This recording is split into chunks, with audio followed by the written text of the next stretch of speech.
ഒരുപക്ഷെ നിങ്ങൾ അധികം കേട്ടിട്ടില്ലായിരിക്കാം, എങ്കിലും അതിനെക്കുറിച്ച് ഒന്ന് ചിന്തിച്ചാൽ അത്യാവശ്യമായിട്ടുള്ള കാര്യങ്ങളൊക്കെ നമുക്ക് ചിന്തിക്കാനും മനസ്സിലാക്കാനും പറ്റുന്നൊരു കാര്യമാണ്. യോസേപ്പ് പിതാവിനെ സഭ പിശാചുക്കളുടെ പരിഭ്രമമായിട്ട്, അല്ലെങ്കിൽ പിശാചുക്കളുടെ ഭീതി കാരണമായിട്ട്, ടെറർ ഓഫ് ഡീമൺസ് അല്ലെ, പിശാചുക്കളുടെ പരിഭ്രമമായിട്ടും ഒക്കെയാണ് യോസേപ്പ് പിതാവിനെ വിശേഷിപ്പിക്കുന്നത്. നമ്മൾ ഒറ്റയടിക്ക് ചിന്തിക്കുക, ആ പാവം മനുഷ്യൻ പിശാചുക്കളെ എന്നാ ചെയ്യാണ് അല്ലെ. യോസേപ്പ് പിതാവിനെ ഒരിക്കലും ഒരു പടയാളിയെ പോലെ, ഒരു സോൾജിയറിനെ പോലെ, ഒരു യുദ്ധവീരനെ പോലെ യോസേപ്പ് പിതാവിനെ കാര്യമായിട്ട് നമ്മൾ യോസേപ്പ് പിതാവിനെ പടമൊന്നും കാണാറില്ല. പാവം സ്നേഹത്തോടെ ഉണ്ണീശോനെ ഇങ്ങനെ പിടിച്ചുകൊണ്ടിരിക്കുന്ന ഒരു പാവ മനുഷ്യൻ, അല്ലെങ്കിൽ ഉണ്ണീശോനെയും മാതാവിനെയും ചേർത്ത് നിർത്തി വാത്സല്യത്തോടെ നോക്കുന്ന, സ്നേഹം തുളുമ്പുന്ന മുഖമുള്ള ഒരു പിതാവിൻ്റെ മാത്രമാണ് ഒരു പക്ഷേ നമ്മൾ ഏറ്റവും അധികമായിട്ട് യോസേപ്പ് പിതാവിനെ കണ്ടിട്ടുള്ളൂ. അതിനെ കഴിഞ്ഞ് കുറച്ചും കൂടെ കഴിഞ്ഞപ്പോഴത്തേക്കും പാവം അതിനും അപ്പുറമായിട്ട് സ്വസ്ഥമായിട്ട് കിടന്നുറങ്ങുന്ന ഒരു യോസേപ്പ് പിതാവ്. ഇതല്ലാതെ യോസേപ്പ് പിതാവിൻ്റെ കാര്യമായ പിക്ചേഴ്സൊന്നും നമ്മൾ കണ്ടിട്ടില്ല. ഞാനും ഇങ്ങനെ ചിന്തിച്ചു, എന്തുകൊണ്ടാണ് യോസേപ്പ് പിതാവിനെ പിശാചുക്കളുടെ ഭീതി കാരണം അല്ലേ, ഭയത്തിനേക്കാൾ കൂടുതലാണ് ടെറർ. ചില ആൾക്കാരെ കുറിച്ച് പറയുമ്പോൾ അയ്യോ അവനൊരു ടെററാണ്. ഭയം എന്ന് പറഞ്ഞാൽ നമുക്ക് ഉടനെ നമ്മൾ അടുത്ത് ചിന്തിക്കും നമുക്ക് ധൈര്യം മതി.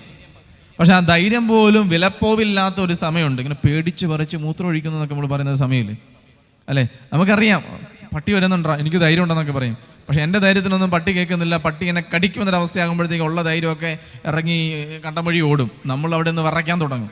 അതാണ് അന്നേരം നമുക്കുണ്ടാകുന്നൊരു ഭീതിയുണ്ട് അല്ലേ. എൻ്റെ കയ്യിൽ എനിക്ക് ഒന്നും ചെയ്യാൻ പറ്റുന്നില്ല, എൻ്റെ കയ്യിൽ നിൽക്കുന്നില്ല, എനിക്ക് പണി കിട്ടും എന്നുറപ്പുള്ള സമയത്ത് ധൈര്യമൊക്കെ ചോർന്നൊലിച്ച് വാടി ചെയ്യുമ്പോൾ പോലെ നമ്മളിന്ന് വിറയ്ച്ചു നിന്ന സമയമുണ്ട്. ആ ഒരു സമയത്താണ് ടെറർ എന്ന് പറയുന്നത്. നമ്മൾ അനുഭവിക്കുവാണ്, ഭീതി അനുഭവിക്കുവാണ്. അപ്പം പിശാചുക്കളെതിരെ ധൈര്യമെടുക്കുന്ന ഒരു വ്യക്തി എന്ന് പോലല്ല, പിശാചുക്കൾ ഭയന്ന് വിറയ്ക്കുന്ന അല്ലെ, പിശാചുക്കളെ പരിഭ്രാന്തരാക്കുന്ന, ഭീതി കൊടുക്കുന്ന ഒരാളായിട്ടാണ് വിശുദ്ധ യോസേപ്പ് പിതാവിനെ സഭ വിശേഷിപ്പിക്കുന്നതും യോസേപ്പ് പിതാവിനോട് പ്രാർത്ഥിക്കുന്നതും.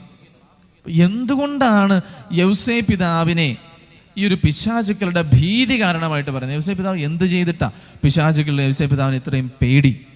ഈശോയാണ് നമുക്ക് മനസ്സിലാക്കാം, മാതാവിനെയാണെങ്കിലും നമുക്ക് കുറേയൊക്കെ മനസ്സിലാക്കാം. പക്ഷെ യോസേപ്പ് പിതാവ് എന്ത് ചെയ്തിട്ട് ഇത്രമാത്രം പിശാചുക്കൾ യോസേപ്പ് പിതാവിനെ പേടിക്കുന്നു? അപ്പോൾ പ്രിയമുള്ളവരെ, ആദ്യം നമ്മൾ മനസ്സിലാക്കിയിരിക്കേണ്ടത്, ദൈവസന്നിധിയിൽ യോസേപ്പ് പിതാവിനെ തിരിച്ചറിയാനോ യോസേപ്പ് പിതാവിൻ്റെ ഉള്ളിലേക്ക് ഏതെങ്കിലും തരത്തിലുള്ള ഒരു നുഴഞ്ഞുകയറ്റം നടത്താനോ പിശാചുക്കൾക്ക് സാധിക്കുന്നില്ല. അതുകൊണ്ട് ആത്യന്തികമായിട്ട് യോസേപ്പ് പിതാവിനെ സ്വാധീനിക്കാൻ അവർക്ക് കഴിയുന്നില്ല. യോസേപ്പ് പിതാവിൻ്റെ മനസ്സ് മനസ്സിലാക്കാൻ പറ്റുന്നില്ല. യോസേപ്പ് പിതാവിനെ പ്രലോഭിപ്പിക്കുന്നതിൽ ഉൾപ്പെടുത്താൻ പറ്റുന്നില്ല. അതുകൊണ്ട് യോസേപ്പ് പിതാവിനെ ഇവർക്ക് ആത്യന്തികമായിട്ട് പേടിയാണ്. കാരണം ഇവൻ എന്താ ചെയ്യാൻ പോകുന്നത് അവർക്ക് യാതൊരു ഐഡിയ ഇല്ല. അതുകൊണ്ട് ഇനി യോസേപ്പ് പിതാവിനെ എങ്ങനെയാണ് യോസേപ്പ് പിതാവ് ഇവരും തമ്മിലുള്ള യുദ്ധത്തിൽ എന്താണ് സംഭവിക്കുന്നത് നമ്മൾ തിരിച്ചറിയണം. കാരണം ഒരുപക്ഷെ ഇത്രയും നാളും പരിശുദ്ധ അമ്മയ്ക്ക് പ്രാധാന്യം നൽകിയതിന് ശേഷം യോസേപ്പ് പിതാവിനുള്ള ഭക്തി സഭയിൽ ആഴപ്പെടാൻ തുടങ്ങിയിട്ട്, ഇത്രയേറെ ആഴപ്പെടാൻ തുടങ്ങിയിട്ട് ഒരു കൂടി വന്നാൽ 150-200 വർഷങ്ങളെ ആയിട്ടുള്ളൂ. അതിനു മുമ്പ് ആരും യോസേപ്പ് പിതാവിനെ കുറിച്ച് കരുതിയിരുന്നില്ല എന്നല്ല, പിന്നെയോ യോസേപ്പ് പിതാവിനെ ഇത്ര ആഴത്തിൽ മനസ്സിലാക്കാനും യോസേപ്പ് പിതാവിനെ ഇത്ര ആഴത്തിൽ സ്നേഹിക്കാനും സഭ മൊത്തത്തിൽ തുടങ്ങിയിട്ട് ഒരു 150-200 വർഷങ്ങളെ ആകുന്നുള്ളൂ. വിശുദ്ധരെല്ലാവരും പറയുന്നുണ്ട്. അമ്മ ത്രേസ്യ എപ്പോഴും പറയും, ഞാൻ യോസേപ്പ് പിതാവിൻ്റെ അടുത്ത് ചെന്നിട്ട് എനിക്ക് ഇതുവരെ നിരാശപ്പെടേണ്ടി വന്നിട്ടില്ല. വിശുദ്ധ ഫ്രാൻസിസ് സാലസ് പറയും, നിങ്ങളുടെ ആത്മീയ യുദ്ധത്തിൽ നിങ്ങൾ ഏറ്റവും അധികം കൂട്ടുപിടിക്കേണ്ടത് യോസേപ്പ് പിതാവിനെയാണെന്ന് ഫ്രാൻസിസ് സാലസ് പറയുന്നുണ്ട്. വിശുദ്ധരൊക്കെ പറയുന്നുണ്ട്. ഒരു സാത്താൻ ആരാധകനായിരുന്നിട്ട് പിന്നീട് ഒരു സാത്താൻ ആരാധന പുരോഹിതനായിരുന്നിട്ട് സ്പിരിച്വലിസം അല്ലെ, മൃതാത്മ സംയോഗം എന്നൊക്കെ പറഞ്ഞതുപോലെ ആത്മാക്കളുമായിട്ടൊക്കെ സംയോഗത്തിൽ ഏർപ്പെട്ടിരുന്ന ഒരു വ്യക്തി പിന്നീട് വാഴ്ത്തപ്പെട്ട പദവിയിലേക്ക് ഉയർത്തപ്പെട്ട വിശുദ്ധ ബർത്തോളോ ലോങ്കോ. 2 തരത്തിലാണ് അദ്ദേഹം, 2 പേരെയാണ് അദ്ദേഹം കൂട്ടുപിടിക്കുന്നത്. ഒന്ന് പരിശുദ്ധ അമ്മയുടെ ജപമാലയെ കൂട്ടുപിടിക്കുന്നുണ്ട്. പമ്പയിലെ പരിശുദ്ധ ജപമാല രാജ്ഞിക്ക് വേണ്ടി ഒരു കത്തീഡ്രൽ സ്ഥാപിച്ചു, ഒരു ബസിലിക്ക സ്ഥാപിച്ചു. അതുപോലെ തന്നെ വിശുദ്ധ യോസേപ്പ് പിതാവിനെ കുറിച്ച് വിശുദ്ധ ബർത്തോളോ ലോങ്കോ എപ്പോഴും പറയുന്നുണ്ട്, പിശാചുക്കളെ ഭയപ്പെടുത്തുകയും ഓടിച്ചു കളയുകയും ചെയ്യുന്ന വിശുദ്ധനാണ് വിശുദ്ധ യോസേപ്പ് പിതാവെന്ന്. യോസേപ്പ് പിതാവിൻ്റെ പിതൃത്വം, യോസേപ്പ് പിതാവിൻ്റെ എളിമ, യോസേപ്പ് പിതാവിൻ്റെ ദാരിദ്ര്യം, യോസേപ്പ് പിതാവിൻ്റെ ശുദ്ധത, യോസേപ്പ് പിതാവിൻ്റെ അനുസരണം, യോസേപ്പ് പിതാവിൻ്റെ നിശബ്ദ സഹനങ്ങൾ, യോസേപ്പ് പിതാവിൻ്റെ നാമം, യോസേപ്പ് പിതാവിൻ്റെ ഉറക്കം, യോസേപ്പ് പിതാവിൻ്റെ പ്രാർത്ഥന, ഇതെല്ലാം പിശാചുക്കൾക്ക് ഭീതി കാരണമാണ്. യോസേപ്പ് പിതാവിൻ്റെ എന്തൊക്കെയാണ്? ശുദ്ധത, യോസേപ്പ് പിതാവിൻ്റെ പ്രാർത്ഥന, യോസേപ്പ് പിതാവിൻ്റെ എളിമ, പിതൃത്വം, ദാരിദ്ര്യം, ഉറക്കം തുടങ്ങിയതെല്ലാം പിശാചുക്കൾക്ക് പേടി കാരണമാണ്. കാരണം അവനിലേക്ക് ഇറങ്ങിച്ചെല്ലാൻ പിശാചിന് പറ്റുന്നില്ല. നിങ്ങൾക്കറിയാം, സയൻസ് നമ്മളോട് പറയും, നിങ്ങളിത് ശ്രദ്ധിക്കാൻ നിങ്ങൾക്ക് മനസ്സിലാവും എങ്ങനെയാണ് നമ്മളെ എത്രയും പെട്ടെന്ന് പിശാച് പ്രലോഭനത്തിൽപ്പെടുന്നത്. സയൻസ് നമ്മളോട് പറയുന്ന കാര്യം, ആണുങ്ങൾ പൊതുവെ വിഷ്വലായിട്ടുള്ള കാര്യങ്ങളിൽ ആകൃഷ്ടരാകുന്നവർ, നോട്ടത്തിൽ അല്ലെങ്കിൽ കാണുന്ന കാര്യങ്ങളിലാണ് ആണുങ്ങൾ പെട്ടെന്ന് ആകൃഷ്ടരാകുന്നത്. സ്ത്രീകൾ കുറച്ചുകൂടി സെൻസിറ്റീവാണ്, കുറച്ചുകൂടി വികാരങ്ങളിലും അതല്ലെങ്കിൽ സ്പർശനങ്ങളിൽ അങ്ങനെയുള്ള കാര്യങ്ങളിലാണ് അവർ കൂടുതൽ ആകർഷപ്പെടുന്നത്. സെൻസറി ആയിട്ടുള്ള കാര്യങ്ങൾ. ആണുങ്ങൾ കൂടുതലും വിഷ്വൽ ആയിട്ടുള്ള കാര്യങ്ങളിലാണ്. അപ്പോൾ ഇത്തരം കാര്യങ്ങളിലൊക്കെയും പിശാചിനറിയാം. ഇപ്പം ഞാൻ അശുദ്ധമായ ഒരു ചിത്രം ഞാൻ കാണുകയാണെങ്കിൽ അവനറിയാം അതെൻ്റെ ഓർമ്മയിലുണ്ട്, അത് പിന്നെയും കാണിച്ചുകൊണ്ടിരിക്കാൻ അവൻ പരിശ്രമിച്ചുകൊണ്ടിരിക്കും. എൻ്റെ ജീവിതത്തിൻ്റെ ശുദ്ധത എനിക്ക് നഷ്ടപ്പെട്ട് കഴിഞ്ഞാൽ, എനിക്കൊരു സ്പർശനത്തിൽ എനിക്ക് സുഖം കിട്ടി അവനറിയാം, ആ സുഖത്തെ അവൻ വീണ്ടും കുത്തിപ്പൊക്കും. മറ്റൊരാളുടെ വാക്കുകൾ എന്നെ പ്രലോഭനത്തിന് കാരണമാണെന്ന് പറഞ്ഞാൽ അത്തരം വാക്കുകൾ അവൻ പിന്നെയും എനിക്ക് തന്നുകൊണ്ടിരിക്കും. അപ്പം പിശാചിനെതിരെ യുദ്ധത്തിൽ നമ്മളെ ഇതുപോലെ പൊതിഞ്ഞു പിടിക്കേണ്ടത് നമ്മുടെ ആവശ്യമാണ്. ഈശോയിൽ പ്രിയമുള്ളവരെ, ഇന്നത്തെ കാലത്ത്, ഇന്നത്തെ ലോകത്ത് പാപബോധം, തിന്മയുടെ സ്വാധീനം, തിന്മയുടെ തന്ത്രങ്ങൾ, തിന്മയുടെ അതിപ്രസരത്തിന് ലോകം വില കൽപ്പിക്കുന്നില്ല. അത്തരം കാര്യങ്ങളെക്കുറിച്ച് അറിവ് നേടാനോ അത്തരം കാര്യങ്ങളെക്കുറിച്ച് ബോധവാന്മാരാകാനോ നമ്മളും പരിശ്രമിക്കുന്നില്ല. കേട്ടു കണ്ടു അങ്ങ് പോയി. അതിനപ്പുറം എന്നെ തന്നെ ഇത്തരം തിന്മയുടെ സ്വാധീനങ്ങളിൽ നിന്ന് പൊതിഞ്ഞു സൂക്ഷിക്കാൻ നമുക്ക് പറ്റുന്നില്ല. നമ്മൾ ഓർക്കണം, യൂദാസിന്റെ ചിന്തയെ പിശാച് സ്വാധീനിച്ചു. എപ്പോഴാണ്? പരിശുദ്ധ കുർബാന സ്വീകരിച്ച സമയത്ത് പോലും. അപ്പോൾ പിശാചിന് നമ്മുടെ എല്ലാ ആഴത്തിലുള്ള ആത്മാവിൻ്റെ ചിന്തകളും പ്രാർത്ഥനകളും വായിച്ചെടുക്കാൻ സാധിക്കുന്നില്ലെങ്കിലും കിണറ്റിലേക്ക് കല്ലിടുന്നത് പോലെ നമ്മുടെ മനസ്സിലേക്ക് ചിന്തകളെ ഇട്ടുതരാൻ നമ്മൾ വഴി തുറന്നു കൊടുക്കുന്നത് ഇങ്ങനെയൊക്കെയാണ്. നമ്മൾ ചെയ്യുന്ന പ്രവൃത്തികൾ നമ്മളെ നിരീക്ഷിച്ചിട്ടാണ് അവൻ നമ്മളിലേക്ക് വഴിവെട്ടുന്നത്. ഇനി യൗസേപ്പ് പിതാവ് പിശാചുകൾക്ക് ഭീതി കാരണമാകാനുള്ള 2 കാര്യങ്ങളെക്കുറിച്ച് വ്യക്തമായിട്ട് നമ്മൾ അറിഞ്ഞിരിക്കുക. അതിന് 2 കാര്യങ്ങളെക്കുറിച്ച് നിങ്ങളോട് സംസാരിക്കാൻ പോവാണ്.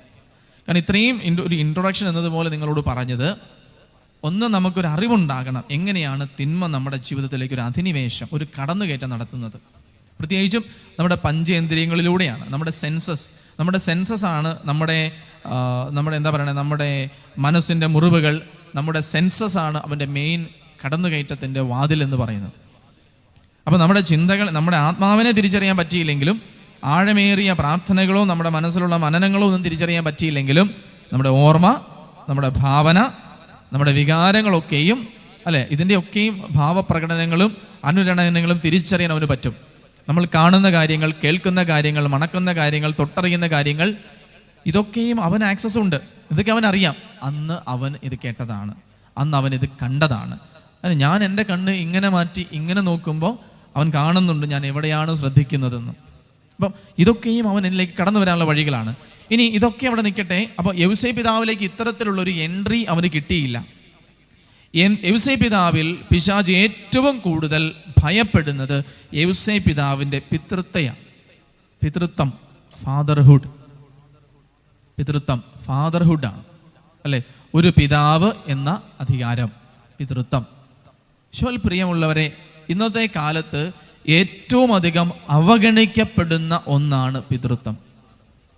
ഏറ്റവും കൂടുതൽ ആളുകൾ ശൂന്യത അനുഭവിക്കുന്ന മേഖലയാണ് പിതൃത്വം. ഒരു വ്യക്തിയുടെ പിതൃശൂന്യത അനുഭവം എന്ന് പറഞ്ഞാൽ അത് അത്രയേറെ ആഴമേറിയ ഒരു മുറിവാണ്. ആ വ്യക്തി ഒരു ഹാൻഡിക്യാപ്ഡ് ആയി പോകുന്നതിന് തുല്യമാണ് ഒരു പിതാവിൻ്റെ പിതൃസഹജമായ ഒരു സ്നേഹം ലഭിക്കാതെ പോവുക എന്ന് പറയുന്നത്. ഒരു പിതൃസഹജമായ സ്നേഹം ലഭിക്കുന്നില്ലെങ്കിൽ ആ വ്യക്തി ഭയങ്കരമായിട്ടും വികലമായി പോവുകയാണ്. ആ വ്യക്തിയുടെ ക്യാരക്ടർ, മാതൃത്വവും പിതൃത്വവും ഒരു വ്യക്തിയെ ഒരേപോലെ സ്വാധീനിക്കുന്നുണ്ട്. ഇനി നിങ്ങളൊന്ന് കാര്യമായിട്ട് ശ്രദ്ധിച്ചേ പ്രിയമുള്ളവരെ, ഇന്നത്തെ നമ്മുടെ സമൂഹത്തിൽ, ഇന്നത്തെ നമ്മുടെ ലോകത്തിൽ നടക്കുന്ന കാര്യങ്ങൾ എന്താണ് എന്നൊന്ന് ശ്രദ്ധിച്ചാൽ എത്രമാത്രമാണ് ഈ പിതൃത്വം, അതോടൊപ്പം തന്നെ പുരുഷത്വം ആക്രമിക്കപ്പെടുന്നത് എന്നുകൂടി നമ്മൾ അറിഞ്ഞിരിക്കണം. നമ്മൾ ഇപ്പം ചിന്തിക്കും, ഓക്കെ, ഇത് തന്നെ ലോകത്തിൽ ഇപ്പം തന്നെയുള്ള പിതൃത്വം ആണത്തൊക്കെ ഇച്ചിരി കൂടുതലാണ് അല്ലെ, അതുകൊണ്ടാണ് സ്ത്രീജനങ്ങൾ സ്ത്രീ സമത്വത്തിന് വേണ്ടിയിട്ടും സ്ത്രീകളുടെ അവകാശത്തിന് വേണ്ടിയിട്ടൊക്കെ മുറവിളി കൂട്ടുന്നത്. അതിൻ്റെ ഇടയ്ക്ക് അച്ഛൻ ഇനി കിടന്ന് ആണുങ്ങളെ സംരക്ഷിക്കാനായിട്ട് പോകുന്നു എന്ന് പറഞ്ഞാൽ അച്ഛൻ ശരിയല്ല എന്നിപ്പോഴേ ചിന്തകൾ വരാൻ തുടങ്ങും അല്ലേ. ഇത് കേൾക്കുന്ന ആരെങ്കിലുമൊക്കെ ഇപ്പം തന്നെ എന്നെക്കുറിച്ച് അങ്ങനെ പറയാൻ തുടങ്ങും. പക്ഷെ ഇതിൻ്റെയൊക്കെ റോൾ എന്താണ്, ഇതിൻ്റെ വില എന്താണ്, ഇത് എങ്ങനെയായിരിക്കണം എന്ന് പ്രിയമുള്ളവരെ നമ്മൾ മനസ്സിലാക്കുമ്പോഴാണ് ഇത് എത്രമാത്രം സംരക്ഷിക്കപ്പെടേണ്ട ഒന്നാണ് നമ്മൾ മനസ്സിലാക്കുകയുള്ളൂ. സ്ത്രീകളെ സംബന്ധിച്ച് അവരുടെ ഫെമിനിറ്റിയും അവരുടെ മാതൃത്വവും, അവരുടെ സ്ത്രീത്വവും അവരുടെ മാതൃത്വവും, ആണുങ്ങളെ സംബന്ധിച്ചുള്ള അവരുടെ പിതൃത്വവും അവരുടെ പുരുഷത്വവും രണ്ടും സംരക്ഷിക്കപ്പെടേണ്ടതാണ്, പരിപോഷിപ്പിക്കപ്പെടേണ്ടതാണ്, പരിപാവനമായിട്ട് കരുതേണ്ടതുമാണ്. ഒരുപക്ഷേ നമ്മുടെ സാംസ്കാരികമായ പ്രശ്നങ്ങളുടെ പേരിൽ അല്ലെ നാളിതുവരെയുമൊക്കെ സ്ത്രീത്വത്തെ നമ്മൾ ഏറ്റവും മനോഹരമായിട്ട് വളർത്തിക്കൊണ്ടുവരുവാനും ഉയർത്തിക്കൊണ്ടുവരുവാനുമായിട്ട് ഒത്തിരിയേറെ കാര്യങ്ങൾ ലോകത്തിൽ ആണുങ്ങളും പെണ്ണുങ്ങളും അല്ലെ വിശ്വാസങ്ങളും സമൂഹങ്ങളും ഒക്കെ ചെയ്തു. സ്ത്രീകൾക്ക് സമൂഹത്തിൽ സുരക്ഷയുടെ മാനങ്ങൾ ഒരുക്കുവാനും അല്ലെ ഒരു സമൂഹത്തിൽ അവർക്ക് നിലയും വിലയും യശസ്സും ഉയർത്തുവാനും അവർക്ക് അവരുടേതായ വ്യതിരിക്തമായ ഒരു മഹത്വം ഉണ്ടാകുന്ന ഒരു ഡിഗ്നിറ്റി ഉണ്ടാകുവാനും ഒക്കെ നമ്മൾ പരിശ്രമിച്ചു. പക്ഷെ ഈ പരിശ്രമത്തിൽ അല്ലെ ഇന്ന് ഒത്തിരി സ്ത്രീത്വത്തിന് വേണ്ടി വാദിക്കുന്നവരുണ്ട്. അല്ലെ ഇക്വാലിറ്റി എന്ന് പറഞ്ഞുകൊണ്ട് അല്ലെ ഈക്വലായിട്ട് ആണുങ്ങളെ പോലെ തന്നെ പെണ്ണുങ്ങളും കരുതപ്പെടണം എന്ന് പറഞ്ഞ് ഇക്വാലിറ്റിക്ക് വേണ്ടി വാദിക്കുന്നവരുണ്ട്. അത് തന്നെ അതിൽ തന്നെ തെറ്റാണ്. കാരണം സ്ത്രീയും പുരുഷനും ഒരേപോലെ ആകാൻ വേണ്ടിയിട്ടല്ല ദൈവം സൃഷ്ടിച്ചത്. സ്ത്രീ ആയിരിക്കാനും പുരുഷനായിരിക്കാനാണ് ദൈവം സൃഷ്ടിച്ചത്. സ്ത്രീകൾക്ക് നിവർത്തിക്കപ്പെടേണ്ട കാര്യങ്ങളും റോൾ ആൻഡ് റെസ്പോൺസിബിലിറ്റിയുടെ 7 അലക്കത്ത് ആണുങ്ങൾക്ക് എത്താൻ പറ്റത്തില്ല. ആണുങ്ങൾക്ക് ദൈവം കൊടുത്തിരിക്കുന്ന റോൾ ആൻഡ് റെസ്പോൺസിബിലിറ്റിയുടെ 7 അലക്കത്ത് സ്ത്രീകൾക്ക് എത്താൻ പറ്റത്തില്ല. സ്ത്രീകൾ സ്ത്രീകളായിട്ട് സംരക്ഷിക്കപ്പെടാനും പുരുഷന്മാർ പുരുഷത്വത്തിലും അവരുടെ സംരക്ഷിക്കപ്പെടാനും വളർന്നു വരുമ്പോഴുമാണ് സമൂഹത്തിൽ ഹാർമണി ഉണ്ടാകുന്നത്, സമൂഹത്തിൽ വളർച്ചയുണ്ടാകുന്നത്, സമൂഹത്തിൽ സമാധാനവും സ്നേഹവും ഉണ്ടാകുന്നത്. എന്ത് സംഭവിച്ചു? ഫെമിനിസം വാദങ്ങളും സ്ത്രീത്വത്തിന് വേണ്ടിയുള്ള മുറവുകളും ഒക്കെ കൂടുന്നതിനിടയ്ക്ക് അടിച്ച് താഴ്ത്തപ്പെട്ടതും നഷ്ടപ്പെട്ടതുമായ ഒന്നാണ് പിതൃത്വം. പ്രിയമുള്ളവരെ, ഏറ്റവും അധികം ഒരു കുഞ്ഞ് അനുകരിക്കുന്നത്, നോക്കിക്കാണുന്നത്, ജീവിതത്തെ രൂപപ്പെടുത്തുന്നത് അപ്പനെ നോക്കിയിട്ടാണ്. ജീവിതത്തിൽ എന്ത് നിലപാടെടുക്കണം, ജീവിതത്തിൽ എങ്ങനെ പെരുമാറണം, ജീവിതത്തിൻ്റെ ധാർമ്മികത എന്താണ്, അമ്മയെ നോക്കിയിട്ട് അവർ സ്നേഹിക്കാൻ പഠിക്കുമെങ്കിൽ, അമ്മയെ നോക്കിയിട്ട് അവർ കരുതാൻ പഠിക്കുമെങ്കിൽ, അപ്പനെ നോക്കിയിട്ടാണ് അവർ ജീവിക്കാൻ പഠിക്കുന്നത്. മക്കള് ജീവിതത്തെക്കുറിച്ചുള്ള ഒരു പ്രിൻസിപ്പിൾസ് ഓഫ് ലൈഫ് രൂപപ്പെടുത്തുന്നത് അപ്പന്മാരെ നോക്കിയിട്ടാണ്. ഇന്നത്തെ കാലത്ത് അത് ഏറ്റവും അധികം ഒലിച്ചു പോകുമ്പോൾ എങ്ങനെയാണ് ഒരു നല്ല അപ്പനായിട്ട് ജീവിക്കേണ്ടത്, എങ്ങനെയാണ് ജീവിതത്തിനോട് ധാർമ്മികമായ നിലപാടുകൾ എടുക്കേണ്ടത് എന്ന് ആർക്കും അറിയത്തില്ല. അതോടൊപ്പം തന്നെ നമ്മൾ കരുതേണ്ട ഒന്നാണ് ജെൻഡർ ഐഡന്റിറ്റി. അല്ലേ, ഞാൻ ഏത് ലിംഗത്തിൽപ്പെട്ട വ്യക്തിയാണ് എന്നുള്ളതിനെ കുറിച്ചൊക്കെ ഭയങ്കരമായ കൺഫ്യൂഷൻസ് ഒക്കെ ഉണ്ടാകുന്നു എന്ന് ലോകം പറഞ്ഞുകൊണ്ടിരിക്കുന്ന കാലമാണ്. പ്രിയ മാതാപിതാക്കൾ, ഒരു പക്ഷേ നിങ്ങൾ വിചാരിക്കും ഇതാണോ ഇന്നത്തെ കാലത്ത് ഏറ്റവും വലിയ ചർച്ചാ വിഷയം. ഇത് ഇന്നത്തെ കാലത്തെ പേടിയല്ല, ഇത് വരുന്ന തലമുറയുടെ അരക്ഷിതാവസ്ഥയാണ്. ശരിയേതെന്നും തെറ്റേതെന്നും പുരുഷൻ ആരാണെന്നും സ്ത്രീ ആരാണെന്നും അറിയാൻ പാടില്ലാത്ത ഒരു മാനസിക വൈകാരിക അവസ്ഥയിലേക്ക് ലോകം നമ്മുടെ തലമുറകളെ തള്ളിവിട്ടുകൊണ്ടിരിക്കുകയാണ്. വിവാഹിതരായ മക്കളുള്ള വല്യപ്പന്മാരും അപ്പന്മാരും അമ്മമാരും വല്യമ്മമാരുമായി നിങ്ങൾ ഒരു പക്ഷെ വിചാരിക്കുന്നത് അത്തരമൊരു പ്രശ്നത്തിലൂടെ നിങ്ങൾ കടന്നു പോയിട്ടില്ല എന്നായിരിക്കാം. പക്ഷേ ഇപ്പോൾ വളർന്നു വരുന്ന തലമുറ നാളെ അഭിമുഖീകരിക്കാൻ പോകുന്ന ഏറ്റവും വലിയ പ്രശ്നം പിതൃത്വവും മാതൃത്വവും പുരുഷത്വവും സ്ത്രീത്വവുമാണ്. അതിൻ്റെ മഹനീയതയും അതിൻ്റെ മഹത്വവുമാണ്. ഇത്രയും കാലം മാതൃത്വം സംരക്ഷിക്കപ്പെടാൻ നമ്മൾ പരിശ്രമിച്ചെങ്കിൽ ഇപ്പോൾ സഭയ്ക്ക് തുറന്നു നൽകിയിരിക്കുന്ന നിധിയാണ് യൗസേപ്പിതാവ്. എന്തുകൊണ്ടാണ്? ഇനി ഏറ്റവും അധികം ശ്രദ്ധിക്കേണ്ട ഒരു മേഖല പിതൃത്വമാണ്, ഫാദർഹുഡ്. ഒരു വ്യക്തിക്ക് അപ്പനില്ലാതായി കഴിഞ്ഞാൽ ആ വ്യക്തി ധാർമ്മികമായ തൻ്റെ ജീവിത രീതിയിൽ അമിതമായ ശോഷണം അനുഭവിക്കുകയാണ്. ഇന്നത്തെ കാലത്ത് നമുക്കറിയാം, ഒരിക്കൽ കൂടി ഞാനത് ആവർത്തിക്കുകയാണ്, നിങ്ങളോട് പറഞ്ഞിട്ടുള്ള കാര്യമാണ്. എങ്കിലും സിസ്റ്റർ ലൂസി ഡെ സാന്റോസ് അല്ലെങ്കിൽ ഫാത്തിമയിലെ ദർശനം കിട്ടിയ ആ കുഞ്ഞ്, അല്ലെ 3 പേരുണ്ടായിരുന്നു, 2 പേര് മരിച്ചുപോയി. ഒരു വ്യക്തിയാണ് 100 വർഷം ജീവിച്ച് 2000 ശേഷം, എനിക്ക് 2005 ആ ഒരു സമയത്താണ് സിസ്റ്റർ ലൂസി മരണപ്പെടുന്നത്. സിസ്റ്റർ ലൂസി ലോകത്തോട് നൽകിയിട്ടുള്ള ഏറ്റവും വലിയ വാണിംഗ് ആണ്, അവസാനത്തെ യുദ്ധം നടക്കാൻ പോകുന്നത് കുടുംബത്തിൻ്റെയും വിവാഹത്തിൻ്റെയും പേരിലാണ്. സാത്താൻ തകർക്കാൻ ശ്രമിക്കുന്ന ഏറ്റവും പരിപാവനമായ പ്രസ്ഥാനം എന്ന് പറയുന്നത് പിതൃത്വമാണ്, കുടുംബമാണ്, മാതൃത്വമാണ്. ഇന്ന് നല്ല അമ്മമാര് രൂപപ്പെടുന്നില്ലെങ്കിൽ നമ്മൾ ആകാംക്ഷയോടെ പേടിയോടെ വേണം ജീവിക്കാൻ. നല്ല അപ്പന്മാരെ ഇന്ന് കിട്ടിയില്ലെങ്കിൽ നമ്മൾ പേടിയോടെ വേണം ജീവിക്കാൻ. അല്ലേ, നല്ല അപ്പൻ ആരാണ്, ഞാൻ ആരെ നോക്കിയിട്ടാണ് ജീവിക്കേണ്ടത്, ഇന്നത്തെ കാലത്ത് വയലൻസ് കൂടി വരുന്നതാണ് നമ്മുടെ സമൂഹത്തിൽ. പാപത്തിൻ്റെ അധിനിവേശം നമ്മുടെ സമൂഹത്തിൽ കൂടി വരികയാണ്. എങ്ങനെയാണ് പാപത്തെ ചെറുക്കേണ്ടത്, എങ്ങനെയാണ് നല്ല ഒരു വ്യക്തിയായിട്ട് ജീവിക്കേണ്ടത്, സഹനങ്ങൾ വരുമ്പോൾ, കഷ്ടപ്പാടുകൾ വരുമ്പോൾ എങ്ങനെയാണ് ത്യാഗമെടുക്കേണ്ടത് എന്ന് നോക്കിക്കാണാനും ജീവിക്കാനും അനുകരിക്കാനും റോൾ മോഡൽ ഇല്ലാത്തപ്പോൾ മക്കൾ എന്തു ചെയ്യും? നിങ്ങൾ നോക്കിക്കോ, നിങ്ങളുടെ മക്കൾ ഏറ്റവും കൂടുതൽ അനുകരിക്കുന്നത് മാതാപിതാക്കളെയാണ്. മക്കൾ ഏറ്റവും കൂടുതൽ അനുകരിക്കുന്നത് മാതാപിതാക്കളെയാണ്. എപ്പോൾ തൊട്ടാ? ജനിച്ചു വീഴുന്ന നിമിഷം മുതൽ 7 വയസ്സ് വരെ അവർ മിണ്ടത്തൊന്നുമില്ല. അവർ ശരിയോ തെറ്റോ അന്വേഷിക്കത്തില്ല, കാരണം അവർ പഠിച്ചുകൊണ്ടിരിക്കുക. മിനിമം ഒരു 7 വയസ്സ് വരെ. സഭ ബോധോദയത്തിന് റീസണിങ് ബൗദ്ധിക വളർച്ചയുടെ ഒരു കാലഘട്ടം എന്ന് പറയുന്നത് 7 വയസ്സ് വരെ. പിന്നീട് അവർ വയലൻ്റ് ആകാൻ തുടങ്ങുന്നുണ്ടെങ്കിൽ നിങ്ങൾ ശ്രദ്ധിക്കണം, അവരുടെ ജീവിതത്തിൽ അവർ ആരെയാണ് അനുകരിക്കുന്നത്. അവർ തർക്കുത്തരം പറയാൻ ശ്രമിക്കുന്നുണ്ടെങ്കിൽ, അവർ ദേഷ്യക്കാരായിട്ട് വളർന്നു വരുന്നുണ്ടെങ്കിൽ, അവർ പള്ളിയിൽ പോകുന്നില്ല, പ്രാർത്ഥിക്കുന്നില്ലെങ്കിൽ ശ്രദ്ധിക്കണം, അവരാരെയാണ് അനുകരിക്കുന്നത്, അവരാരെ നോക്കിയിട്ടാണ് വളർന്നു വരുന്നത്. ഒരു കാലത്ത് ഇപ്പോൾ ഇരിക്കുന്ന ഈ തലമുറയിൽപ്പെട്ടവരുടെ മാതാപിതാക്കളോ ഈ തലമുറയിൽപ്പെട്ട പ്രായമുള്ള അപ്പന്മാരോ ഒക്കെ ഒരു കാലത്ത് കുടുംബത്തിൽ നിന്നും അകന്നു നിന്ന് കുടുംബത്തിന് വേണ്ടി മാറി നിന്ന് ജീവിച്ചവരാണ്. അപ്പോൾ മക്കൾക്ക് ലഭിക്കാതെ പോയത്, നിങ്ങൾ ചെയ്തത് തെറ്റാണെന്നല്ല പറയുന്നത്, പിന്നെയോ ആ സമയത്ത് മക്കൾക്ക് ലഭിക്കാതെ പോയ ഒരു ഫോർമേഷൻ ഉണ്ട്, ഒരു അപ്പനിൽ നിന്ന് കിട്ടേണ്ട ഫോർമേഷൻ. അത് മക്കൾക്കില്ലാതെ പോകുമ്പോൾ ജീവിതത്തെക്കുറിച്ച് മൊത്തം കൺഫ്യൂഷനാണ്. ഒരു ആണായിട്ട് എങ്ങനെ ജീവിക്കണം, സ്ത്രീ സമൂഹം സംരക്ഷിക്കപ്പെടണമെന്നുണ്ടെങ്കിൽ ഒരാണായിട്ട്, ഒരു പുരുഷനായിട്ട് എങ്ങനെ യഥാർത്ഥത്തിൽ ജീവിക്കണമെന്ന് ആണുങ്ങൾക്ക് അറിയണം. ഒരു സ്ത്രീയോട് എങ്ങനെ പെരുമാറണം, ഒരു സ്ത്രീയെ എങ്ങനെ സംരക്ഷിക്കണം, ഒരു സ്ത്രീയെ എങ്ങനെ സ്നേഹിക്കണം, ഒരു സ്ത്രീയോട് എങ്ങനെ ഇടപെടണം എന്നുള്ള ബോധ്യം പുരുഷന്മാർക്ക് ഉണ്ടാകണമെങ്കിൽ ഒരാണായിട്ട് എങ്ങനെ ജീവിക്കണം എന്ന് അവരറിഞ്ഞിരിക്കണം. അതിനൊരാണായിട്ട് ഒരാളെ അവർ കാണണം, അവർക്കൊരു പിതാവുണ്ടാവണം. സ്വന്തം അപ്പൻ്റെ ഭാഗത്ത് നിന്നും ഈ സമൂഹത്തിൽ ഒരു പക്ഷേ ഏറ്റവും കൂടുതൽ ഇല്ലാത്തതും യഥാർത്ഥമായി ഒഥൻറ്റിക് ആയിട്ടുള്ള അപ്പന്മാരാണ്, യഥാർത്ഥത്തിലുള്ള അപ്പന്മാരാണ്. പേരിന് ലേബലിന് ബയോളജിക്കലി ഞാൻ നിന്റെ അപ്പനാന്ന് പറയുന്നതിലല്ല ഒരാൾ അപ്പനാകുന്നത്.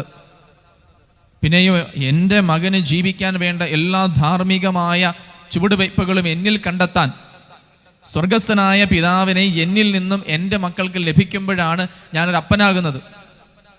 സ്വർഗത്തിലുള്ള എൻ്റെ പിതാവിനെ സ്നേഹിക്കാൻ, സ്വർഗസ്ഥനായ പിതാവിനെ സ്നേഹിക്കാൻ ഭൂമിയിലുള്ള അപ്പന്മാരെ നോക്കിയിട്ട് മക്കൾ പഠിക്കാൻ പറ്റണം. എന്തുകൊണ്ടാണ് സഭയിൽ നല്ല വൈദികരില്ലാതെ പോകുന്നത്?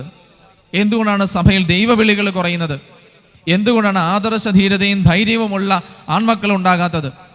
എന്തുകൊണ്ടാണ് സമൂഹത്തിന് വേണ്ടി, സഭയ്ക്ക് വേണ്ടി ത്യാഗമെടുക്കാനും ജീവിതം ഒഴിഞ്ഞു വയ്ക്കാനും തയ്യാറാകുന്ന ധൈര്യമില്ലാത്ത മക്കളുണ്ടാകാതെ പോകുന്നത്? കാരണം അവർക്ക് അങ്ങനെ ജീവിച്ച ഒരു അപ്പനെ കാണാൻ പറ്റണം.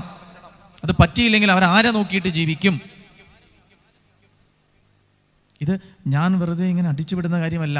ഇന്നത്തെ കാലം നേരിടുന്ന ഏറ്റവും വലിയ ഭീഷണിയാണെന്ന് ലോകത്തിൽ എല്ലായിടത്തും അംഗീകരിക്കപ്പെടുന്നു. ഒരുപക്ഷെ നമുക്ക് ഈ നാട്ടിൽ ഇപ്പോഴത്തെ ഈ ഒരു സാഹചര്യത്തിൽ ആവശ്യത്തിന് അപ്പന്മാരും അമ്മമാരൊക്കെ കുടുംബത്തിലുണ്ട്. പാശ്ചാത്യ രാജ്യങ്ങൾ എങ്ങനെയാണ് വിശ്വാസം തകർന്നു പോയത്, സഭ തകർന്നു പോകുന്നത്, അവരുടെ കമ്മ്യൂണിറ്റീസ്, അവരുടെ സമൂഹം തകർന്നു പോകുന്നത് ചിന്തിച്ച് ആദ്യം കാണാൻ പറ്റുന്നത് ബ്രോക്കൺ ഫാമിലീസ് ആണ്. ബ്രോക്കൺ ഫാമിലീസ്, തകർക്കപ്പെട്ട കുടുംബങ്ങളാണ് ആ സമൂഹത്തെ മുഴുവൻ തളർത്തിയ കാര്യങ്ങൾ. അമേരിക്കയിലും യൂറോപ്പിലൊക്കെ 50% കുടുംബങ്ങളിൽ അപ്പന്മാരില്ലെന്നാണ് പറയുന്നത്. യഥാർത്ഥത്തിലുള്ള സ്വന്തമായ അപ്പന്മാർ ആ കുടുംബങ്ങളിലില്ല. സ്വന്തം അപ്പനെ സ്വന്തം വല്യപ്പനെ നോക്കിയിട്ട് ത്യാഗത്തോടെ അപ്പന്മാരെല്ലായ്പ്പോഴും സാക്രിഫിഷ്യലായിട്ട് ത്യാഗപൂർണമായ ജീവിതം നയിക്കുവാൻ, സംരക്ഷകരാകുവാൻ, പരിപാലകരാകുവാൻ, ചാരിത്രശുദ്ധിയോടെ ജീവിക്കാൻ വിളിക്കപ്പെട്ടവരാണ് അപ്പന്മാരും അമ്മമാരും എല്ലാവരും. ഇവരിൽ പ്രിയമുള്ളവരെ ഉപദേശിക്കാൻ പൗലോസ്ലീഹ പറയുന്നുണ്ട്, നിങ്ങൾക്ക് അനേകം ഉപദേഷ്ടാക്കളുണ്ട്, പക്ഷെ പിതാക്കന്മാരാരുമില്ല. നിങ്ങൾക്ക് ഉപദേഷ്ടാക്കൾ അഡ്വൈസ് ചെയ്യാൻ, മോട്ടിവേഷൻ പറയാൻ, ഉപദേശം പറയാൻ, അതല്ല ശരി ഇതല്ല ശരി എന്ന് പറയുന്ന അനേകം പേര് ചുറ്റിനുമുണ്ട്.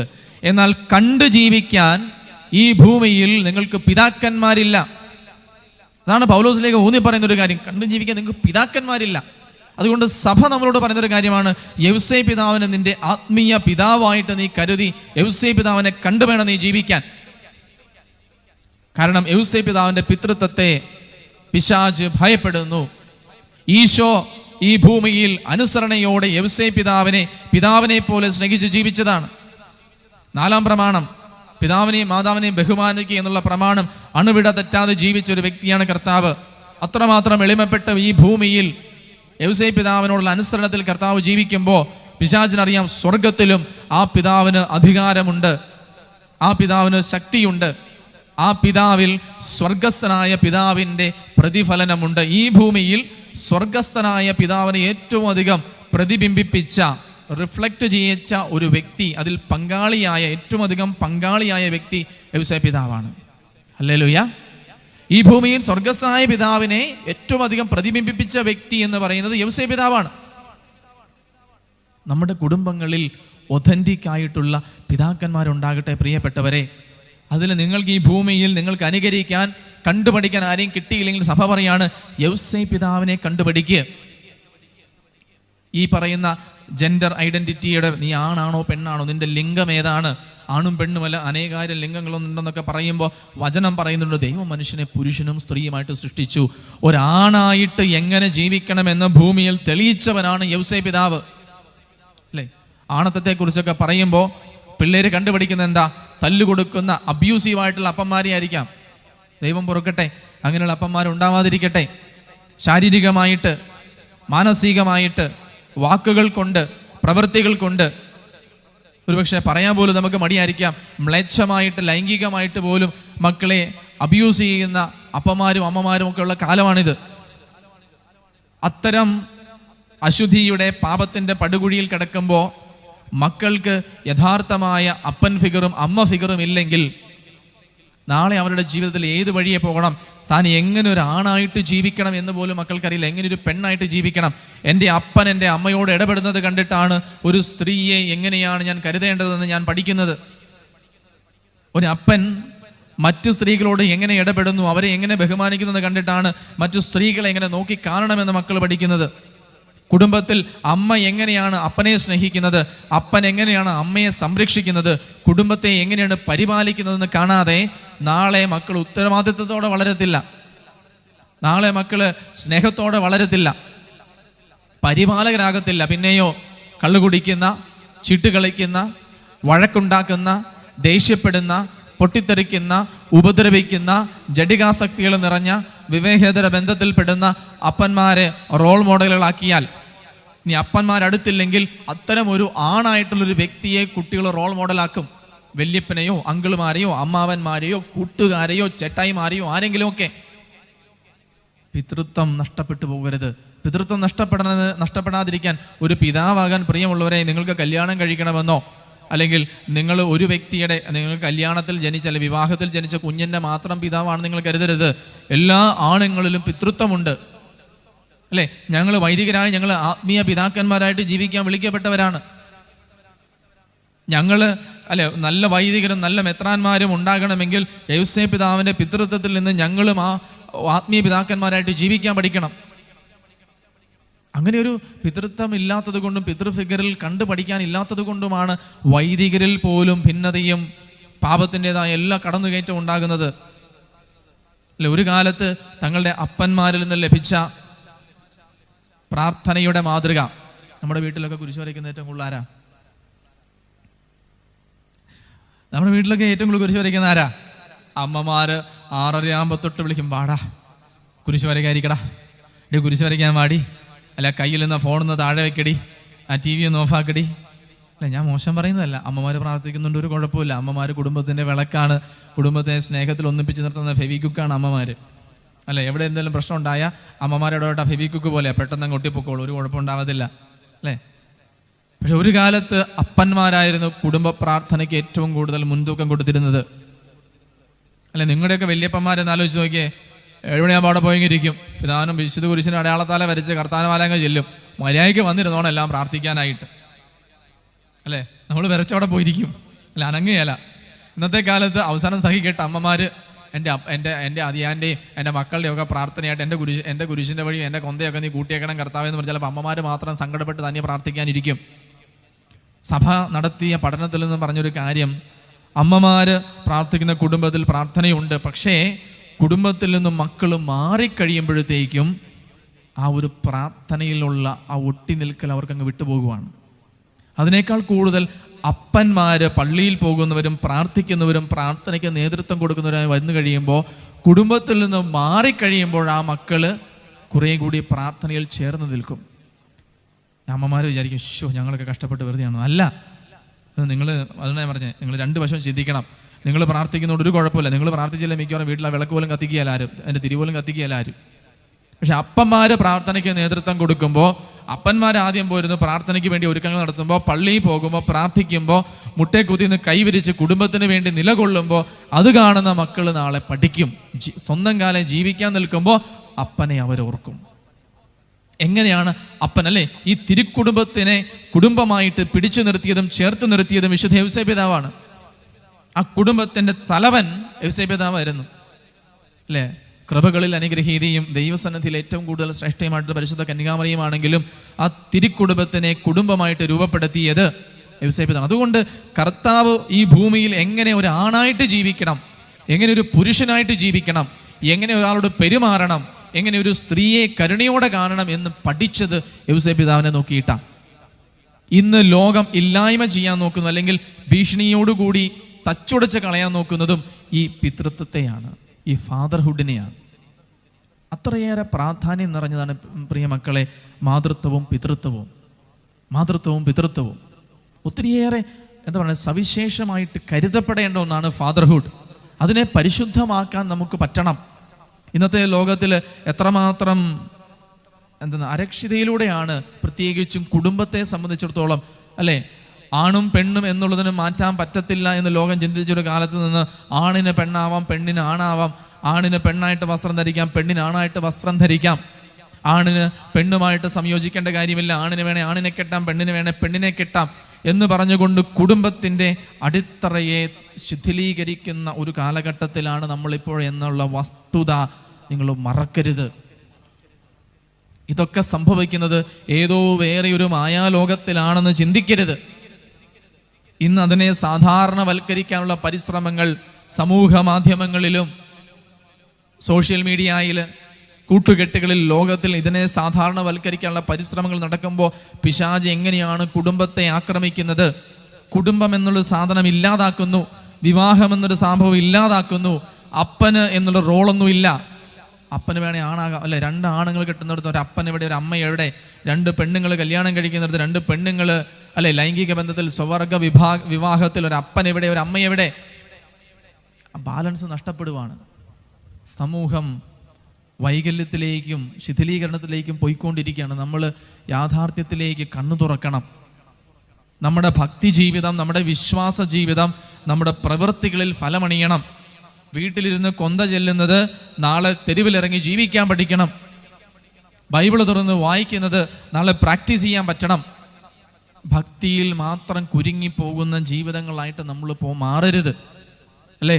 ടോക്ക് കേൾക്കുന്നത് കൊണ്ടോ ബൈബിള് മാത്രം വായിച്ച് കൊന്ത ചെല്ലുന്നത് കൊണ്ടോ മാത്രം വിശുദ്ധീകരിക്കപ്പെടേണ്ട ജീവിതമല്ല നമ്മുടേത്. ജീവിക്കേണ്ടതാണ്. ലോകത്ത് ഞാൻ പറഞ്ഞില്ല, ഉപദേഷ്ടാക്കൾ ഇഷ്ടം പോലെയുണ്ട്, പ്രഘോഷകർ, അല്ലേ, പ്രഘോഷകർ ഇഷ്ടം പോലെയുണ്ട്. ലോകത്തിന് വേണ്ടത് മാതൃകകളെയാണ്. ലോകത്തിന് വേണ്ടത് മാതൃകകളെയാണ്. നോക്കിയും കണ്ടും ജീവിക്കാൻ മാതൃകകൾ വേണം. കർത്താവിനുണ്ടായിരുന്നു യൗസേപ്പ് പിതാവും മാതാവും. അതുകൊണ്ട് ഭൂമിയിൽ എങ്ങനെ ജീവിക്കണമെന്ന് ഈശോയെ പഠിപ്പിച്ചത് ആ അപ്പനും അമ്മയുമാണ്. അതുപോലെ യൗസേപ്പ് പിതാവിൻ്റെ പിതൃത്വത്തെ നോക്കി, അതുകൊണ്ടാണ് യൗസേപ്പ് പിതാവിൻ്റെ പിതൃത്വത്തെ നോക്കി ജീവിക്കാൻ ഇത്രയേറെ ആഹ്വാനം നമ്മുടെ മുൻപിലുള്ളത്. ഈശോയിൽ പ്രിയമുള്ളവരെ, എല്ലാ തരം പിതൃത്വത്തെയും സാത്താൻ ഭയപ്പെടുന്നു. എല്ലാ പിതൃത്വത്തെയും സാത്താൻ ഭയപ്പെടുന്നു. കാരണം എല്ലാ പിതൃത്വവും ആരിൽ നിന്നാണ്? എല്ലാ പിതൃത്വവും, എല്ലാ ഫാദർഹുഡും ആരിൽ നിന്നാണ്? പിതാവായ ദൈവത്തിൽ നിന്ന്. എല്ലാ പിതൃത്വത്തിൻ്റെയും ഉത്ഭവം പിതാവായ ദൈവമാണ്.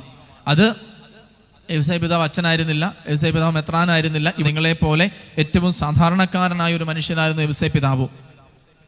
കുടുംബത്തിലെ അപ്പൻ്റെ സ്ഥാനമായിക്കൊള്ളട്ടെ, സമൂഹത്തിലെ അപ്പന്മാരുടെ സ്ഥാനമായിക്കൊള്ളട്ടെ, ഒരു വൈദികൻ്റെ ഒരു അപ്പൻ്റെ റോളായിക്കൊള്ളട്ടെ, ഒരു മെത്രാൻ്റെ അപ്പൻ റോളായിക്കൊള്ളട്ടെ, അതെല്ലാം പ്രതിഫലിപ്പിക്കുന്നത് ദൈവത്തിൻ്റെ പിതൃത്വത്തെയാണ്. സാത്താൻ അടിച്ചു മാറ്റാൻ നോക്കുന്നതും കള്ളം പറഞ്ഞ് കബളിപ്പിക്കാൻ നോക്കുന്നതും ഈ പിതാവെന്ന സ്വഭാവത്തെ, ആരാണ് നിന്റെ പിതാവ് എന്നുള്ള കാഴ്ചപ്പാടിനെയാണ്. ഉൽപ്പത്തി പുസ്തകത്തിലേക്കൊന്ന് നോക്കിയാൽ നമുക്കത് മനസ്സിലാകും. സാത്താൻ ഹവ്വായെ കബളിപ്പിച്ച് ദൈവത്തിന് കൊടുക്കേണ്ട പിതൃസ്ഥാനം സാത്താന് കൊടുക്കുകയാണ്. സാത്താൻ ഒരു പിതാവാണെന്ന് മറക്കരുത്. ആരുടെ പിതാവാണ്? സാത്താൻ നുണയനും നുണയുടെ പിതാവുമാണ്. നുണയുടെ പിതാവാണ്. അവനും ഒരു പിതാവിൻ്റെ റോളിലാണ് ഇറങ്ങിക്കളിക്കുന്നത്. കാരണം ദൈവത്തിനുള്ള പിതൃസ്ഥാനത്തെ കബളിപ്പിച്ച് താനാണ് യഥാർത്ഥത്തിൽ നിന്റെ പിതാവ്, ഞാനാണ് യഥാർത്ഥത്തിൽ നിന്റെ പിതാവ് എന്ന് വരുത്തി തീർക്കാനുള്ള ശ്രമമാണ് പിശാച് കളിച്ചുകൊണ്ടിരിക്കുന്നത്. ഹവ്വ ചെയ്തത് എന്താ? ആദവും ഹവ്വായും ചെയ്തത് എന്താ? ദൈവത്തിന് കൊടുക്കേണ്ട പിതൃസ്ഥാനം, അല്ലേ? ദൈവമല്ല നിങ്ങളുടെ പിതാവ്, ഞാൻ പറയുന്നത് കേൾക്ക്, ഞാനാണ് നിങ്ങളുടെ യഥാർത്ഥത്തിലുള്ള പിതാവ്. പിതാവിൻ്റെ മകനായ മകളായ നമ്മളെ പിടിച്ചു മാറ്റി നമ്മൾ അവൻ്റെ മക്കളാണെന്ന് തെറ്റിദ്ധരിപ്പിച്ച് ദൈവത്തിനെതിരെയുള്ള യുദ്ധത്തിൽ നമ്മളെ പറഞ്ഞു വിടുകയാണ് സാത്താൻ ചെയ്യുന്നത്. അതുകൊണ്ട് എത്രയും സ്നേഹത്തോടെ യൗസേ പിതാവിലേക്ക് ഓടിച്ചെല്ലാൻ ഒരു ഒതൻറ്റിക് ആയിട്ടുള്ളൊരു ഫാദർ ഫിഗർ യൗസേ പിതാവിൽ കണ്ടെത്താൻ സഭ നമ്മളെ വിളിക്കുകയാണ്. ഒരു ഒതൻറ്റിക് ആയിട്ടുള്ളൊരു ഫാദർ ഫിഗർ യൗസേ പിതാവിൽ കണ്ടെത്താൻ സഭ വിളിക്കുകയാണ്. അപ്പന്മാരെല്ലാവരും, ആണുങ്ങളെല്ലാവരും തങ്ങളുടെ പുരുഷത്വത്തെ അംഗീകരിക്കണം, മാനിക്കണം. കാരണം ലോകം ത്യാഗമെടുക്കുന്ന, സ്നേഹിക്കുന്ന, പരിപാലിക്കുന്ന, ശുദ്ധത പാലിക്കുന്ന, വിശുദ്ധി പാലിക്കുന്ന ആണുങ്ങളെ നോക്കി കളിയാക്കുന്ന കാലമാണ്. അയ്യേ, ആണാണോടാ നീ, അല്ലേ? ആണാണോടാ നീ, അല്ലേ? നിനക്ക് അത് ചെയ്യാൻ ധൈര്യമില്ലല്ലേ, അല്ലേ? മറ്റൊരു സ്ത്രീയുമായിട്ട് കിടക്ക പങ്കിടാൻ നിനക്ക് ധൈര്യമില്ലാത്ത എന്താണാണ് നീ? രണ്ടെണ്ണം അടിക്കാൻ നിനക്ക് ധൈര്യമില്ലെങ്കിൽ എന്താണാണ് നീ, അല്ലേ? ഒരെണ്ണം രണ്ടെണ്ണം പൊട്ടിക്കാൻ പറ്റിയില്ലെങ്കിൽ നിനക്ക് എന്ത് ആണത്തമാണ് ഉള്ളത്? അല്ലെങ്കിൽ ശുദ്ധത പാലിക്കുന്ന, സംരക്ഷിക്കുന്ന, പരിപാലിക്കുന്ന, കരുതുന്ന, സ്നേഹിക്കുന്ന ആണുങ്ങളെ നോക്കി ലോകം പറയും ഇത് ആണത്തമില്ലാത്തവനാണ്. അതാണ് പിശാച് പറയുന്ന കള്ളം. അപ്പം നമുക്ക് കൺഫ്യൂഷനാ. ശരിക്കും ആണായ ഞാൻ രണ്ടെണ്ണം പൊട്ടിക്കണോ, ദൈവം നിന്നെ അനുഗ്രഹിക്കട്ടെ എന്ന് പറഞ്ഞ് ക്ഷമിച്ചേച്ച് പോകണോ? എല്ലാ ആണുങ്ങളും നേരിടുന്ന ഒരു ബേസിക് കൺഫ്യൂഷനാണ്, അല്ലേ? ഇപ്പോൾ ഞങ്ങൾക്ക് ഷട്ടിൽ കളിക്കാൻ നേരത്ത് ഞങ്ങൾ വെല്ലുവിളിക്കുന്ന പോലെ ആണാണ് എടുക്കണം, ആണാണെങ്കിൽ ഔട്ട് അടിച്ച് പോകുന്ന ഷട്ടിലോണ്ട് ഔട്ട് അടിച്ച് പോകുന്ന നമുക്കറിയാം, അടിച്ചതേ മനസ്സിലായത് ഔട്ട് പോകുവാണ്. അപ്പുറത്തേക്ക് വെല്ലുവിളിക്കണം, നീ ആണാണെങ്കിൽ എടുക്കണം, ആണാണെങ്കിൽ എടുക്കണം. കൂട്ടുകാർ സ്കൂളിൽ ചെല്ലുമ്പോൾ പറയും, നീക്കാൻ ആണല്ലേടാ, 2 പുക എടുക്കുക, 2 പഫ് അടിക്കുക, അല്ലെ? നീക്കാൻ ഒരു ആണല്ലേടാ, പോയി ലൈൻ അടിക്കുക, അല്ലേ? അവളെ കൊണ്ട് നീ മാക്സിമം ഉപയോഗിക്കുക, എന്നാലല്ലേ നിനക്ക് ആണത്തുണ്ടെന്നൊക്കെ അറിയാൻ പറ്റുള്ളൂ. ഇത്തരം ചിന്തകളിലേക്ക് നമ്മുടെ സമൂഹത്തെ കള്ളത്തരത്തിലൂടെ കടത്തിവിടുമ്പോൾ നമുക്കറിയത്തില്ല ഒരു യഥാർത്ഥത്തിൽ ഒരു അപ്പനാരാകണം, ഒരു പുരുഷനാരാകണം, ഒരു സ്ത്രീ ആരാകണം, ഒരു അമ്മയാരാകണം. പരിശുദ്ധ അമ്മയിലേക്ക് നോക്കാനും വിശുദ്ധ യൗസേ പിതാവിലേക്ക് നോക്കാനും നമുക്ക് പറ്റട്ടെ. ഒരു കാര്യം കൂടി പറഞ്ഞുകൊണ്ട് നമുക്ക് നിർത്താം. യൗസേ പിതാവിൻ്റെ ശുദ്ധത, പ്യൂരിറ്റി ഓഫ് ഹാർട്ട്. സാത്താൻ ഭയപ്പെടുന്ന മറ്റൊരു കാര്യം യൗസേ പിതാവിൻ്റെ ശുദ്ധതയാണ്. ഞാൻ പറഞ്ഞു, യൗസേ പിതാവിന് ഒത്തിരി ക്വാളിറ്റീസ് ഉണ്ട്. അതിലേറ്റവും കൂടുതൽ ഭയപ്പെടുന്നത് പിതൃത്വത്തെയാണ്. കാരണം സ്വർഗത്തിൽ അതേ പിതൃത്വത്തിൻ്റെ അധികാരത്തോടെ കർത്താവിൻ്റെ അടുക്കൽ പ്രാർത്ഥിക്കുവാൻ യൗസേ പിതാവിന് അവകാശവും അംഗീകാരവും അധികാരവും ഉണ്ട്. രണ്ടാമതായിട്ട് യൗസേ പിതാവിൻ്റെ ശുദ്ധതയെ ഭയപ്പെടുകയാണ്. അതായത് ശുദ്ധത വഴി യൗസേ പിതാവിനെ യാതൊരു തരത്തിലും സ്വാധീനിക്കാൻ പിശാചിന് സാധിക്കുന്നില്ല. പിശാച് എപ്പോഴും ഇന്നത്തെ വേൾഡിൽ, ഇന്നത്തെ ലോകത്തിൽ അശുദ്ധി, പ്യൂരിറ്റി വേഴ്സസ് മസ്കുലിനിറ്റി ആൻഡ് ഫെമിനിറ്റിയാണ്. പ്യൂരിറ്റി, ശുദ്ധത. അശുദ്ധിയാണ് സാത്താൻ്റെ മുഖമുദ്ര. അവൻ മ്ലേച്ഛനാണ്, അവൻ അശ്ലീലത നിറഞ്ഞവനാണ്. പിശാചിൻ്റെ വഴിപിഴക്കലിനും മ്ലേച്ഛതയ്ക്കുമെതിരെയുള്ള ആയുധമാണ് വിശുദ്ധ യൗസേ പിതാവിൻ്റെ ശുദ്ധത. നമ്മുടെ ലോകത്തിൽ മുഴുവൻ അശുദ്ധി നിറഞ്ഞ ഒരു അഴുക്കുചാല് പോലെ നമ്മുടെ ലോകം ഇപ്പോൾ കിടക്കുന്നത്. സൂക്ഷിച്ചും കണ്ട് നടന്നില്ലേ മൊത്തം ചെളി പറ്റും, അല്ലെ? ഇൻ്റർനെറ്റ് തുറക്കാൻ മേല. ഇൻ്റർനെറ്റ് തുറന്നാൽ നിങ്ങളെ ഏതെങ്കിലും വിധേന ഒരു മോശമായ ചിത്രമെങ്കിലും നിങ്ങളുടെ ഫ്രണ്ടിൽ പ്രത്യക്ഷപ്പെടാതിരിക്കില്ല. നിങ്ങളൊന്നും ചെയ്യില്ല. നിങ്ങൾ ഈശോയെക്കുറിച്ച് വരെ വേണം സെർച്ച് ചെയ്ത് നോക്കിക്കോ, പ്രാർത്ഥന സെർച്ച് ചെയ്ത് നോക്കിക്കോ, യൗസേ പിതാവിൻ്റെ ശുദ്ധത എന്ന് അടിച്ചു കൊടുത്ത് നോക്കിക്കോ. എന്നിട്ട് നിങ്ങൾ അതിനകത്തെ പിക്ചർ, യൗസേ പിതാവിൻ്റെ ശുദ്ധതയെ കാണിക്കുന്ന ഒരു പിക്ചർ എടുത്ത് നോക്കിക്കോ. അതിൻ്റെ പകുതി യൗസേ പിതാവിനെ അടുത്ത് പോലും പോകത്തില്ല ചിലപ്പം. അല്ല, നിങ്ങൾ വെറുതെ ഇരിക്കുമ്പോൾ ഒരു പോപ്പപ്പ് കയറി വരും. ലോകത്തിൽ മുഴുവൻ ഇത്തരമുള്ള അശ്ലീലത നിറഞ്ഞ വഴിപഴിച്ച സൃഷ്ടിയാണ് സാത്താൻ. ശുദ്ധത അവനെ കുത്തി തുളയ്ക്കുന്ന കാര്യമാണ്. അപ്പോൾ പരിശുദ്ധമായ ഹൃദയമുള്ളിടത്ത് അവനൊരു എൻട്രി ലഭിക്കുന്നില്ല. ശുദ്ധമായ ഹൃദയത്തെ തിരിച്ചറിയാൻ അവന് പറ്റുന്നില്ല. അവൻ അവിടുന്ന് ആവശ്യമുള്ളൊരു കച്ചിത്തുരുമ്പ് പോലും കിട്ടുന്നില്ല. അതുകൊണ്ട് യൗസേ പിതാവിൻ്റെ ശുദ്ധതയെ ഒരിക്കലും പിശാച് ഇഷ്ടപ്പെടുന്നില്ല. ഈ ലോകത്തിൻ്റെ വൈകല്യത്തിൽ നിന്നുകൊണ്ടാണ് യൗസേ പിതാവിനെ കിളവനായിട്ട് വരച്ചു വയ്ക്കുന്നത്. ആ സമൂഹത്തിൽ ഒരിക്കലും യൗസേ പിതാവ് കിളവനാണെന്ന് ഒരിടത്തും പറഞ്ഞിട്ടില്ല, അല്ലേ? പണ്ട് കാലത്തൊക്കെ യൗസേ പിതാവിനെ നരച്ച താടിയും മുടിയുമായിട്ടാണ് നമ്മൾ കണ്ടിട്ടുള്ളൂ. പാപം അപ്പാപ്പൻ ഒരു കുഞ്ഞിനെ പിടിച്ചുകൊണ്ട് നിൽക്കുന്നതായിട്ടാണ് യൗസേ പിതാവിനെ ചിത്രീകരിക്കുന്നത്. ഇന്നത്തെ കാലത്താണ് ഒരു അപ്പാപ്പൻ റോളിൽ നിന്ന് ഒരു സ്ട്രോങ് ആയിട്ടുള്ള ഒരു പൗരുഷം നിറഞ്ഞ ഒരു വ്യക്തിയിലേക്ക് യൗസേ പിതാവിൻ്റെ രൂപങ്ങൾ മാറിയിട്ടുള്ളൂ. ശരിക്കും പറഞ്ഞാൽ സാത്താനെതിരെ പടവെട്ടുന്ന യൗസേ പിതാവിൻ്റെ കയ്യിൽ ഒരു ലില്ലിപ്പൂവുണ്ട്. ശുദ്ധതയുടെ പര്യായമാണ് ലില്ലിപ്പൂവ്. യൗസേ പിതാവിൻ്റെ കയ്യിൽ ലില്ലിപ്പൂവ് ശുദ്ധതയുടെ പര്യായമാണ്. ആ ലില്ലിപ്പൂവ് ഒരു കുന്തമായിട്ട് ഒരു കയ്യിൽ നിൽക്കുമ്പോൾ മറുകൈയിൽ ഊരിപ്പിടിച്ച ഒരു മഴുവുമായിട്ട്, ഒരു കോടാലിയുമായിട്ട് നിൽക്കുന്ന സാത്താൻ്റെ തലയെ ചവിട്ടി തകർക്കുന്ന ഒരു യൗസേ പിതാവിൻ്റെ പിക്ചറുണ്ട്. അത് നമ്മൾ ഒത്തിരി പേര് കണ്ടിട്ടുണ്ടാവില്ല. അതുപോലെ തന്നെ യൗസേ പിതാവിന് പ്രായം കൂടിയെന്ന് പറഞ്ഞാൽ പരിശുദ്ധ കന്യാമറിയത്തിൻ്റെ കന്യാത്തം സംരക്ഷിക്കാൻ എളുപ്പമാണല്ലോ എന്നുള്ള വികലമായ ചിന്തയിലാണ് യൗസേ പിതാവിനെ കൂടുതലും കിളവനായിട്ട് കാണിക്കുന്നത്. അതായത് അവനൊരു പുരുഷനാണെങ്കിൽ എങ്ങനെ അവന് കൺട്രോൾ ചെയ്യാൻ പറ്റും എന്നുള്ളതാണ് ലോകത്തിൻ്റെ ചോദ്യം. പ്രിയമുള്ളവരെ, അവിടെയാണ് യൗസേ പിതാവ് നമുക്ക് മാതൃകയാവുന്നത്. യൗസേ പിതാവിൻ്റെ ശുദ്ധത. പലരും പറയും യൗസേപ്പിന് 190 വയസ്സുണ്ടായിരുന്നു. എല്ലാവർക്കും അറിയാം 190 വയസ്സുള്ള ഒരാൾക്ക് യൂദായിൽ നിന്ന് നസറത്തിൽ നിന്ന് ബെത്ലഹേമിലേക്ക് കൊണ്ടുപോകാനും അവിടെ നിന്ന് ഈജിപ്തിലേക്ക് ഓടിപ്പോവാനും അവിടെ പണിയെടുക്കാനും തിരിച്ചു വന്ന മരപ്പണിക്കാരനായിട്ട് ഇവിടെ ചെയ്യാനും നേരെ നിൽക്കാൻ പോലും ശേഷിയില്ല. അന്നത്തെ കാലത്ത്, കർത്താവ് ജീവിച്ചിരുന്ന കാലത്ത്, ഒരു ശരാശരി മനുഷ്യൻ്റെ ആയുസ് 50 മുതൽ 60 വയസ്സ് വരെയൊക്കെയാണ്. നമ്മുടെ പോലെ ആധുനികമായ മെഡിക്കൽ ഫെസിലിറ്റീസ് ഒന്നുമില്ല. 50, 60, മാക്സിമം 70 വയസ്സ് വരെയൊക്കെ ജീവിച്ചാലായി. അതിനപ്പുറത്തേക്ക് ആളുകൾക്ക് ആയുസ് ഉണ്ടായിരുന്നില്ല. സാധാരണ ഒരു വ്യക്തിയുടെ ആയുസ് 50, 60 വയസ്സ് വരെയൊക്കെ, 70 വയസ്സ് വരെയൊക്കെയാണ്. ചെറിയും കൂടി കൃപകളുള്ളവർ 90 വയസ്സ് വരെയൊക്കെ ജീവിക്കും. ആ പ്രായത്തിൽ ആരും 14 വയസ്സുള്ള പെൺകുട്ടി അന്നത്തെ കാലത്ത് കല്യാണം കഴിക്കുന്നില്ല. രണ്ടാമത്തെ ഒരു കാര്യം, യൗസേ പിതാവ് പരിശുദ്ധ അമ്മയെ സംശയിച്ചിട്ടല്ല പരിശുദ്ധ അമ്മയെ ഉപേക്ഷിക്കാൻ തീരുമാനിച്ചത്, രഹസ്യത്തിൽ ഉപേക്ഷിക്കാൻ പറയുന്നൊരു കാര്യമാണ്.